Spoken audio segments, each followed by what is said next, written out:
Hello friends, hello मेरे प्यारे students, hello बच्चों, कैसे हैं आप सभी। एक बार फिर से आप सभी का मेरे चैनल इंग्लिश विद मंसूर पर स्वागत है। और इस वीडियो में मैंने बच्चों को कुछ टॉपिक्स यानी कुछ नाउन, प्रोनाउन, वर्ब, इससे रिलेटेड कुछ चीज़ें बतानी हैं जो कि बहुत ज़्यादा इम्पोर्टेंट चीज़ें होती हैं ग्रामर की। और ग्लोबल पब्लिक स्कूल के बच्चों को मैंने समर वैकेशंस में ये होमवर्क भी दिया है कि नाउन की, प्रोनाउन की, वर्ब की और जो काइंड्स ऑफ नाउन होते हैं इनकी डेफिनेशंस आपको याद करनी है। तो आइए सबसे पहले हम चलते हैं नाउन पर। ठीक है, देखिए नाउन को हिंदी में हम क्या बोलते हैं, संज्ञा बोलते हैं। ठीक है, नाउन को हिंदी में हम बोलते हैं संज्ञा। और इसकी अगर हम डेफिनेशन की बारे में बात करें, परिभाषा की, तारीफ़ की बारे में बात करें तो देखिए इसकी जो डेफिनेशन होती है, परिभाषा होती है, वो इस तरीके से होती है। A noun is the name of a person, place, animal और अ थिंग। इसका मतलब ये है कि एक नाउन यानी संज्ञा ऐसा शब्द होता है जो किसी पर्सन का नाम हो, यानी किसी व्यक्ति का नाम हो, या किसी जगह का नाम हो, या किसी जानवर या फिर चीज़ का नाम हो। यानी किसी व्यक्ति, जगह, जानवर या वस्तु के नाम को हम नाउन कहते हैं, यानी कि संज्ञा कहते हैं। ये हो गया इसका हिंदी मीनिंग। ओके, अब यहाँ पर देखिए एग्जाम्पल। एग्जाम्पल का मतलब होता है उदाहरण। तो यहाँ पर मैंने एक सेंटेंस लिखा है, Raju is my teacher. Okay, Raju is my teacher. Raju मेरा टीचर है, मतलब राजू मेरे अध्यापक हैं या शिक्षक हैं। इस तरीके से इसका हिंदी मीनिंग होगा।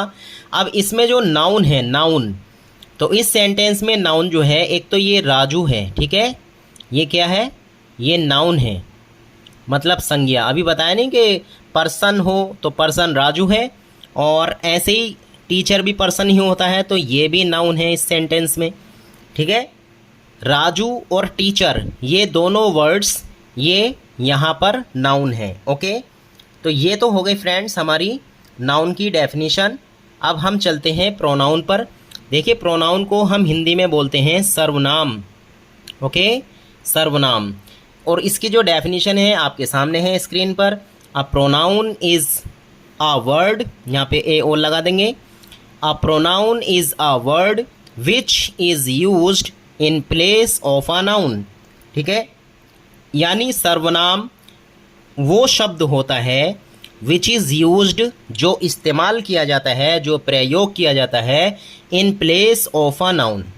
ठीक है, किसी संज्ञा के स्थान पर, यानी कि संज्ञा के स्थान पर प्रयोग किया जाने वाला शब्द सर्वनाम यानी कि प्रोनाउन कहा जाता है, या उसको हम प्रोनाउन कहते हैं। ठीक है, या प्रोनाउन कहलाता है। किसी भी तरीके से आप हिंदी मीनिंग निकाल लें, मकसद है समझना। अब यहाँ पर मैंने दो एग्जाम्पल्स लिखे हैं। देखिए, Sita is my mother, Sita मेरी माँ है। और ये जो अगला सेंटेंस है, तो सीता की जगह, ये सीता नाउन है, सीता की जगह मैंने एक वर्ड यूज़ किया यहाँ पर, शी। ठीक है, शी इज़ वेरी क्यूट, वो बहुत प्यारी है। क्यूट का मतलब प्यारा या प्यारी। तो ये जो शी वर्ड है यहाँ पर, ये आपका इसमें प्रोनाउन है। Okay, pronoun. और अभी मैंने आपको बताया था कि प्रोनाउन को हिंदी में बोलते हैं हम सर्वनाम। अब ये जो शी वर्ड है, ये सीता की जगह यूज़ किया गया है। और इसकी डेफिनेशन भी देख लीजिए आप। डेफिनेशन में यही बात समझाई गई है कि संज्ञा के स्थान पर प्रयोग किया जाने वाला शब्द प्रोनाउन कहलाता है।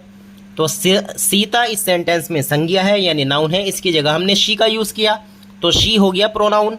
ठीक है, क्योंकि हमने इसको सीता की जगह यूज़ किया है, यानी नाउन की जगह यूज़ किया है। अब चलते हैं वर्ब पर। देखिए वर्ब को हिंदी में बोलते हैं क्रिया। ठीक है, क्रिया। अ वर्ब इज़ अ वर्ड। ठीक है, a verb is a word, एक शब्द, यानी वर्ब एक ऐसा शब्द होता है, क्रिया ऐसा शब्द होता है, दैट टेल्स, जो बताता है, समथिंग, कुछ, अबाउट अ पर्सन और अ थिंग, किसी व्यक्ति के या चीज़ के बारे में। यानी क्रिया शब्द से ही हमें किसी व्यक्ति या चीज़ के बारे में पता चलता है कि कौन क्या कर रहा है। और एक डेफिनेशन मैंने यहाँ पर इसकी दूसरी ये लिखी है, a verb is a word referring to any activity और स्टेट, यानी क्रिया वो शब्द होता है जो किसी एक्टिविटी या फिर किसी स्टेट यानी कोई कंडीशन यानी कोई काम क्या काम हो रहा है, क्या एक्टिविटी हो रही है, ठीक है, क्या एक्शन हो रहा है, तो इस चीज़ को वर्ब बताता है, ठीक है। और वर्ब को मैंने आपको बताया कि वर्ब को हिंदी में हम बोलते हैं क्रिया, ओके। अब यहाँ पर एग्जाम्पल है, आई गो टू स्कूल डेली, मैं रोज़ाना स्कूल जाता हूँ या जाती हूँ। तो ये जो वर्ड है इसमें गो, ये आपकी इसमें वर्ब है, ओके, यानी कि क्रिया है। गो मीन्स जाना। जिस शब्द से किसी काम का करना या होना पाया जाता है उसको भी हम क्रिया ही बोलते हैं। तो इस सेंटेंस में गो हमारा ऐसा वर्ड है जिससे हमें काम का पता लग रहा है कि इस सेंटेंस में जाने का काम है। तो गो ये आपका हो गया वर्ब यानी कि क्रिया, ओके। लास्ट टॉपिक इस वीडियो का काइंड्स ऑफ नाउन, ठीक है। काइंड्स ऑफ नाउन का मतलब होता है संज्ञा के भेद, संज्ञा के प्रकार। यहाँ पर मैंने लाइन लिखी है, there are 5 kinds of noun, यानी संज्ञा के 5 भेद होते हैं, 5 प्रकार होते हैं। नंबर 1 होता है प्रॉपर नाउन। प्रॉपर नाउन वो होता है जिसको हम हिंदी में व्यक्तिवाचक संज्ञा बोलते हैं। डिटेल्स में आपको दूसरी वीडियोज़ में हम बता देंगे। फ़िलहाल हमें वीडियो यहीं पर रोकनी होगी क्योंकि वीडियो फिर ज़्यादा लंबी हो जाएगी। और दूसरा होता है यहाँ पर देखिए, प्रॉपर नाउन के बाद कॉमन नाउन। कॉमन नाउन को हिंदी में हम बोलते हैं जातिवाचक संज्ञा। नंबर 3 पर होता है कलेक्टिव नाउन, समूहवाचक संज्ञा।